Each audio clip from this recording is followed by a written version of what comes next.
ہر نامراد شخص جہنم کی طرف اور ہر کامیاب شخص پہاڑ کے نیچے اپنے اپنے نبی کے کیمپ میں آتا جائے گا.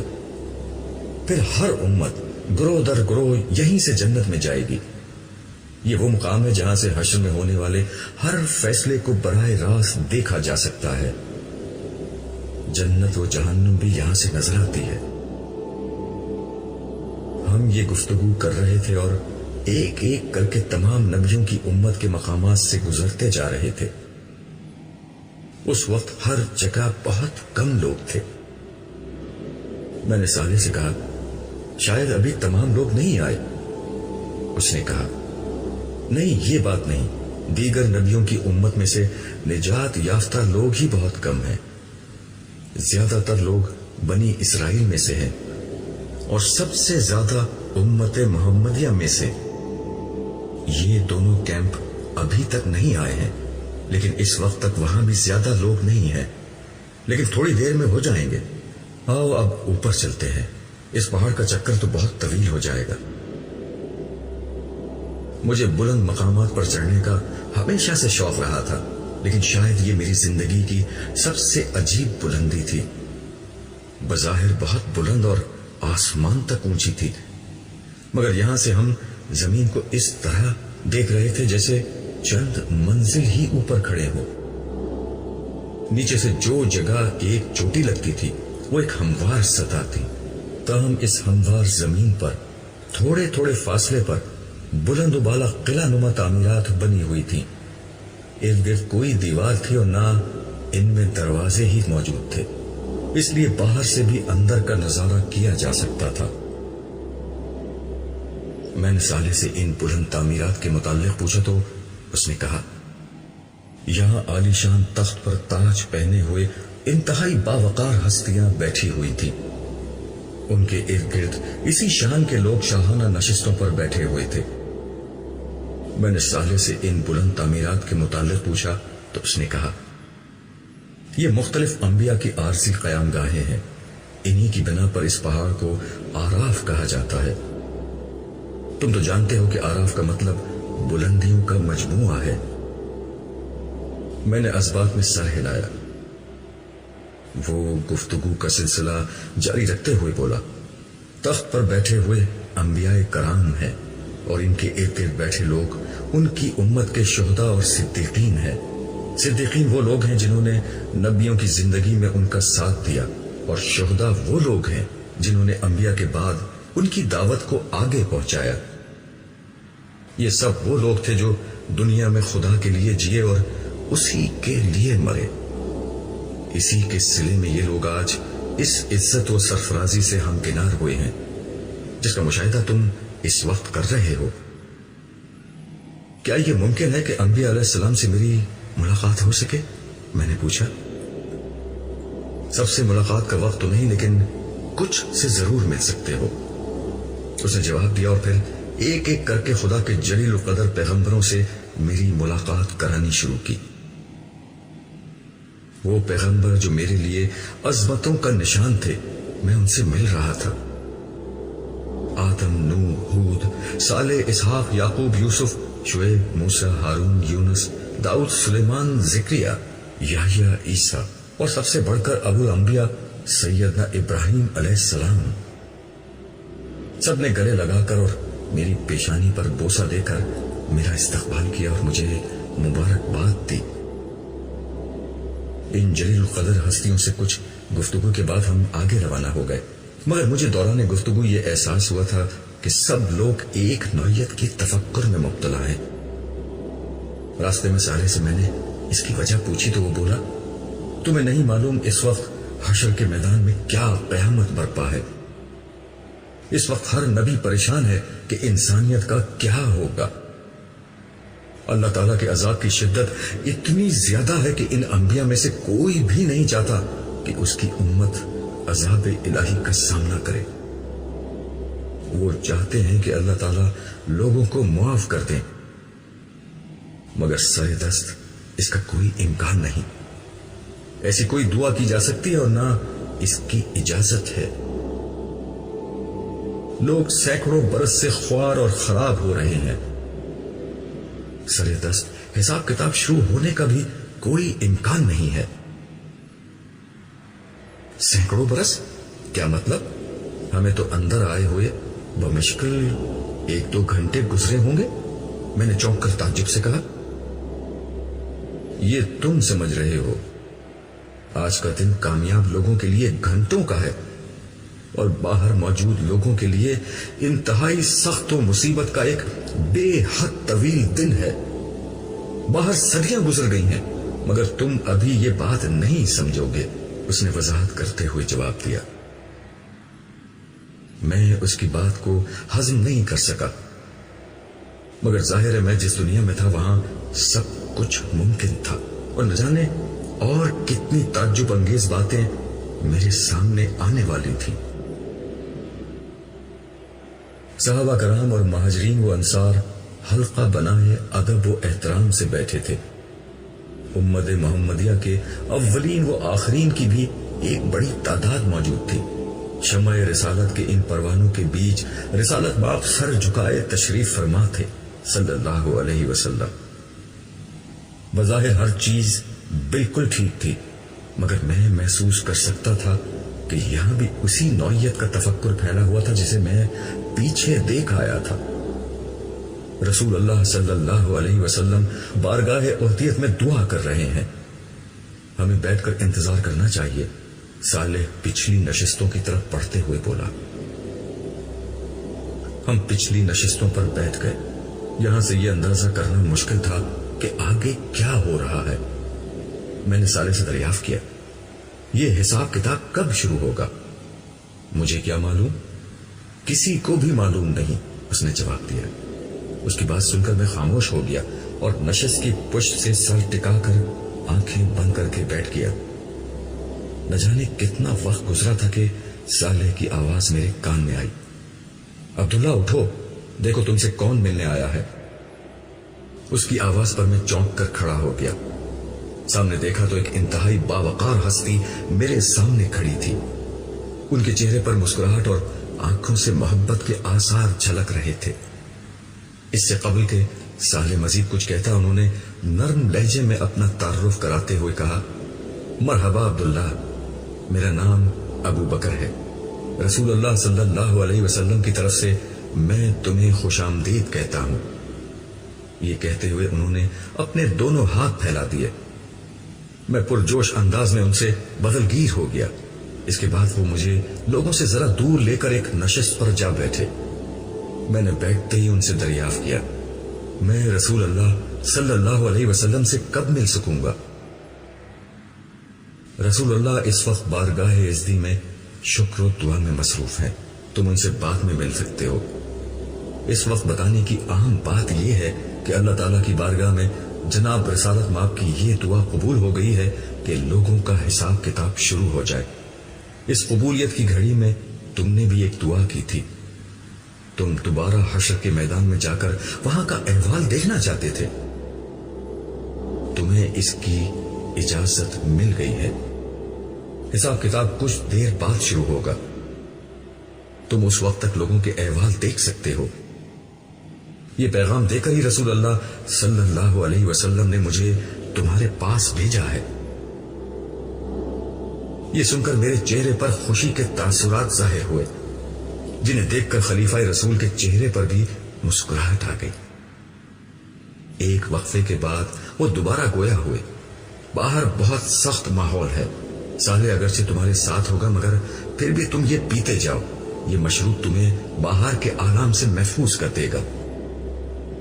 یہ کہہ کر انہوں نے پاس رکھا سنہرے رنگ کا جگمگاتا ہوا ایک گلاس میری سمت بڑھا دیا۔ میں نے دونوں ہاتھ آگے بڑھا کر یہ گلاس ان کے ہاتھوں سے لیا اور اپنے ہونٹوں سے لگا لیا۔ گلاس ہونٹوں سے لگاتے ہی ایک عجیب واقعہ ہوا۔ میں اگرچہ بالکل پیاسا نہیں تھا اور نہ کسی تکلیف اور بے چینی ہی میں تھا، مگر جو تسکین مجھے ملی وہ شاید صدیوں کے کسی پیاسے کو بھی پانی کا پہلا گھونٹ پینے پر نہیں ملتی ہوگی۔ اس مشروب کا ایک گھونٹ حلق سے اتارتے ہی لذت، سیرابی، آسودگی، مٹھاس اور ٹھنڈک کے الفاظ اپنے ایسے مفاہیم کے ساتھ مجھ پر واضح ہوئے جس کا تجربہ مجھے تو کیا